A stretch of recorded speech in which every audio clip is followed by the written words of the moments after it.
$32,000 into this 1988 Alfa Romeo Milano. And we're still not done. Let's get started.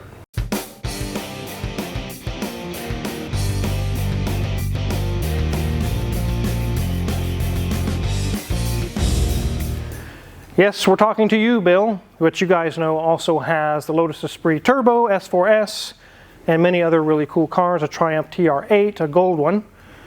And this one's been in and out of the shop several times. As Bill gets to different parts, he wants these things fixed, then he'll drive it for a while, then he'll have a new list of things to get fixed, bring it back.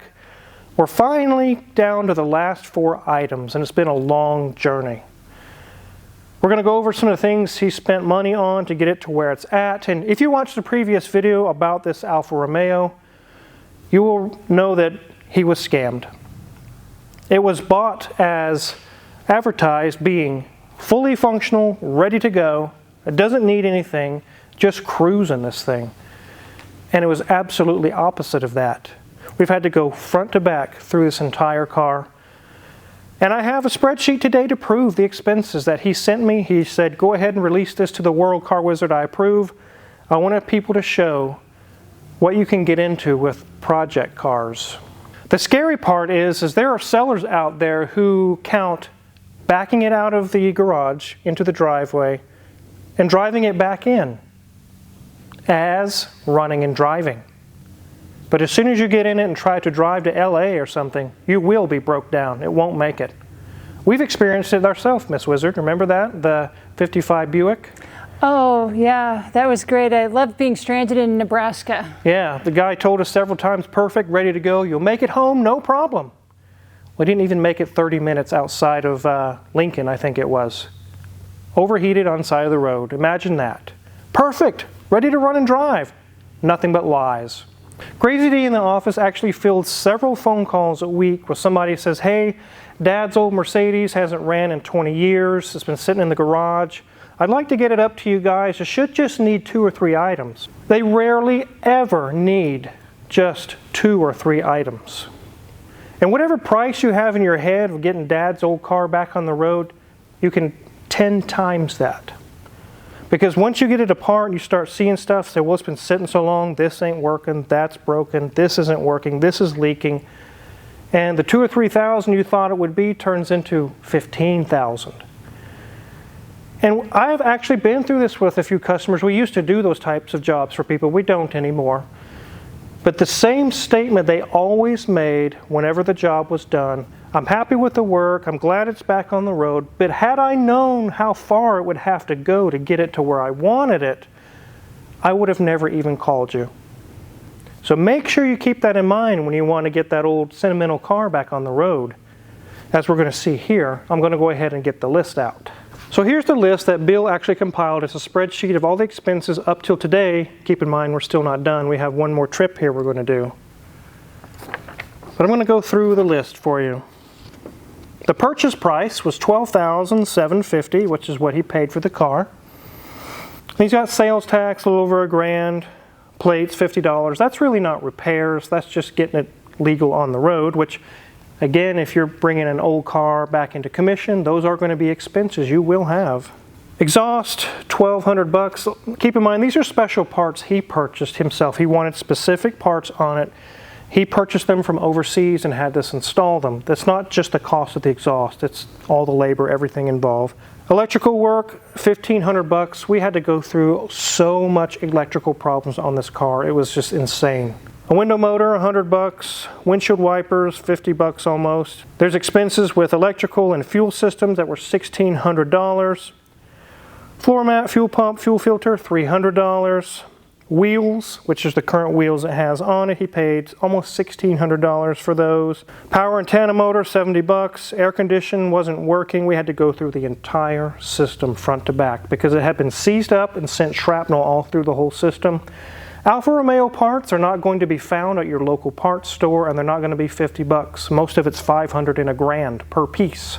It was $2,500 to get his AC working again. Headliner repair, $900. That was done somewhere else at a different shop. He has some Uber fees going back and forth, bringing this thing to the shop or various places. Headlight washer grommet, 30 bucks. Tires, almost 600 bucks. Front brake rotors, 250 bucks. Frame rail, rust repair. There's some things that he took care of himself, which you don't see any charges there. He did it himself. And some of it's to be determined as well. Rear reflector replacement, 900 bucks. That was some of the rear lighting that's going on in the back. I think he did that himself. That was parts again. He had to remove the fuel tank and have it refurbished. That was almost 400 bucks. Fuel tank level sender, 120. 4 new shocks, 500 bucks. Rust repairs will be to be determined. Ignition wire set, valve cover gaskets, 212 bucks. Side marker lamp, almost 50. A radiator replacement, almost 500 bucks. Drive shaft rebuild parts, 180. It just goes on and on and on. I'm only halfway through the list, pretty much. A huge list of things. With the purchase price of the vehicle and everything thus far, we're at $32,504.12. But he absolutely loves this car. He has mentioned many times he's had a Porsche 993, he has the Lotus Esprit S4S. He has so many other cars he's had in the past. And he has mentioned many times this is his most favorite car ever in the whole world. He just absolutely loves this car. Some of you guys out there who have called and got, hey, I'd like to get this car back on the road. I know it's going to be stupid expensive. It's easy to get mad at somebody and say, why would you put that kind of money into a car like that? But some cars have sentimental value. Some cars are very special models that you've always wanted ever since your childhood. And now you're at a place in life where you can finally get one. And that was exactly the case here. He remembers this car as a teenager and he just crossed his fingers and said, someday I will have one. Unfortunately, he got scammed and he had to put all that money into this vehicle to get it up to snuff. But where do you go buy another one? You say, well, that much money, you can go buy another one. Probably, but it'll probably have a whole new set of problems too. This one was almost sorted. We have a few items we're going to show you. And then once we're sorted with those, the car's pretty much done. He's been driving. It's actually been very reliable. Let's go ahead and hop under the hood. These did come with various different engines over the years, but this one's a very special model. It's a 3.0 Verdi engine. You can see it says 6C on it. We've had to redo the timing belts. The previous owner said it was already done, but there was major issues with it. We had to go through and redo all of it. You see it's got all new belts. It's got some wiring repairs. Tons and tons of work to this vehicle. One of the issues he's currently having is this little cruise control module right here is not working. Danielson's actually been doing all the work on this since he's the Italian guru. And what we found why it's not working is actually just a switch that's under the dash. There you can see the switch hanging. We just got a new one. We need to install it and put it back onto the brake pedal. That will solve the cruise control issues. The funny thing is with Bill, he seems to have a lot of problems with things happening between his legs. I don't know why or what's going on with that, but you remember on the TR8, it was actually arcing and sending sparks from the steering column right between his legs, right into his his man area. We got that fixed. It was a bad grounding issue. It was pretty funny, but here we are again, between his knees there. It's just all funny. We're being silly. We'll get that taken care of. That will solve the actual issue going on with the cruise control. He did provide us a few things, like with this oil, we're going to be doing a transaxle service in the rear. Yes, the transmission and the rear differentials in the rear of this vehicle. And then it has a torque tube that goes up to the front, kind of like a C5 Corvette, kind of like the same idea. He also provided a service manual, which has been very handy all along the way. You really don't go online and find this information. Everything's there. Thanks, Bill, for the service manual. We also have a couple of smaller items, just some basic service items, and then we'll have everything solved on this. And you can cruise in it this summer and enjoy it, but we all know it's a 1980s Alfa Romeo that's about 40 years old. It is going to break again. I can't say an Alfa Romeo from the 80s is going to go another 100,000 miles without a problem, especially the way that it was kind of abused by the previous owner. It was completely mistreated and ignored. So, we have gone through a lot of the problems. It's currently very reliable. It is now a running and driving car. It was not when it was purchased, which was a scam. So how do you keep from getting scammed in these situations? Some of the wealthy people in the world have people like Wayne Carini. We've always seen him on TV. They'll actually pay for him to go out and go search for cars, inspect the cars, check them over, drive them before any kind of offer is made. Another thing you can do is you yourself can fly out or drive out depending on how far away it is. If it's a big expense item, a very expensive car, you may want to go there and drive it yourself, check it out, look it over, make sure it's not leaking. Another option is to have a shop local to the seller get a PPI. No, not a post-purchase inspection, which so many people do anymore. Oh my God, I wish I would have known. You could have. Pre-purchase inspection. Then they can get a list together and say, oh my goodness, it's going to be $7,000 to get this thing all sorted out. And you can be like, oh, okay, we're going to need to talk to the seller about these numbers that I just found. So what would I do with a pre-purchase inspection? Obviously, it'd be a visual inspection, checking for leaks, making sure there's nothing damaged or missing or rusted. And I would go through and check every switch, every button, power windows, power locks, air conditioner, heater. Make sure it gets up to temperature. Make sure it doesn't overheat. Check the sunroof if it has one. All the options, all the features will get tested. Then I go for a road test. Do the brakes work good? After I drive it, is it now leaking? Does it drive with hesitation? Does it misfire? I'll do all kinds of testing along that way to make sure everything's good. Check power seats, all the bulbs, all the lights. Make sure there's been no modifications or any kind of scam jobs going on where they welded a piece to the frame to get it good enough to sell or something crazy like that. During the road test, we don't just road test it for 5 or 10 minutes. We'll give it a good 45 minutes, possibly an hour, depending on how things are going. It gives it time to warm up, get everything rolling, get the seals moving. If it's going to overheat, if it's going to act up, it's going to do it in that 45 minutes to an hour. You can bring a scan tool along and hook it up and monitor for codes or check for things, but you got to keep in mind if their seals are about to let loose or it's about to overheat or if it has electrical problems that the windows aren't working, you're really not going to find codes to that. There can be things that are about to fail that you won't see on a scan tool, so that's not always the answer. Now when you're driving it and you see that the check engine light is not on, that doesn't always mean there's no codes.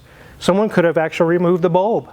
So you definitely want to scan for codes anyways to see if there's anything. If it has a whole list of codes and the check engine light isn't on, I'd be asking some very hard questions like why is the check engine light not working? And maybe I wouldn't even purchase the vehicle. There's a lot more than that as well, but it's pretty lengthy, and it's also why we charge $250 for the inspection, not just a quick half hour, because it takes way more than a half hour. How the seller responds after you bring these numbers to the seller is going to tell you real fast if they're a scammer. If they decide to work with you and say, well, let's work with the price, or maybe I can get some of these items resolved or fix them. I definitely want to sell this. I want it to be right for you. So let's work together and let's work this out. You're probably not getting scammed. However, if the seller says, I'm not giving you any money off, I don't even want to talk about this, we're done, I don't care what you found, goodbye. If they do that to you, that means they're waiting to dupe the next person who does not do a pre-purchase inspection, just buys it and drives off or has it shipped or whatever. They're waiting for that person. They just found out that you aren't that person, so they cancel the deal. That's how you know you were about to get scammed. So did Bill really get scammed so bad in the end? Initially, yes. When you go dollar for dollar, what's spent, what the car's worth, the car is not worth $32,000. You can go right now and bring a trailer and purchase these anywhere from $5,000 to $10,000 to $15,000, depending on the condition. This is not a $32,000 car, but he's currently into it that much. Now, the flip side of that is he's always wanted one. He's never going to get rid of it. Even when he's old and he can't hardly walk anymore, I bet he still has the Milano.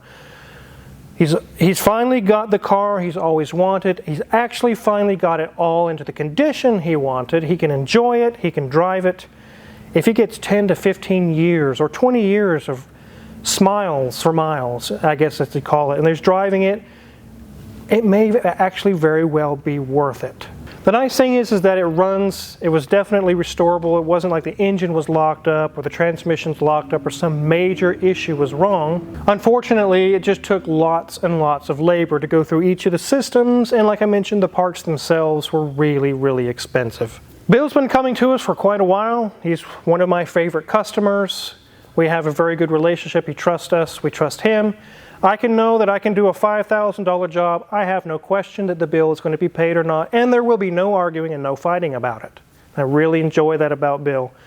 And in exchange, he gets good quality work, he gets to enjoy his car. There was actually incidents with his Porsche 993 that it kept leaking the refrigerant out of the AC. He actually took it to the local dealership several times, and they told him it's just normal on these old cars. You're going to have to learn to deal with it. Every spring, you just need to recharge it. And thank you, move along. They just didn't want to look into it. Finally, he brought it here. This is years ago. I removed the whole HVAC case out because when it was running the AC, we all know that cars drip water on the bottom when the AC is running. This condensate water is what it's called. I shined a UV light into it because there's UV dye in the system. It should be clear water. It wasn't. It glowed green like the Chernobyl accident, like radioactive sludge. That told me the evaporator core was leaking. That's why he has to keep recharging it. It took me 10 minutes to figure that out, and I didn't need a dealership license OEM certification to do it. I needed a $10 black light that I got at Harbor Freight. We pulled the case out, put a new evaporator core in, put it all back together. I think he went 2 or 3 summers and never even had to add any refrigerant. Once he's seen how we do business here, he's like, you're getting my car from now on. And we're very happy to do work for Bill. If you're curious what kind of tools we use to work on this really nice Milano, check our Amazon affiliates link in the description below. We get a small cut and we really appreciate it. Make sure to check out Mrs. Wizard's Way. She's got videos for you guys to watch there as well. And make sure to hit the subscribe button here because there's many more cars coming through the door, which means more videos for you guys. Thanks for watching.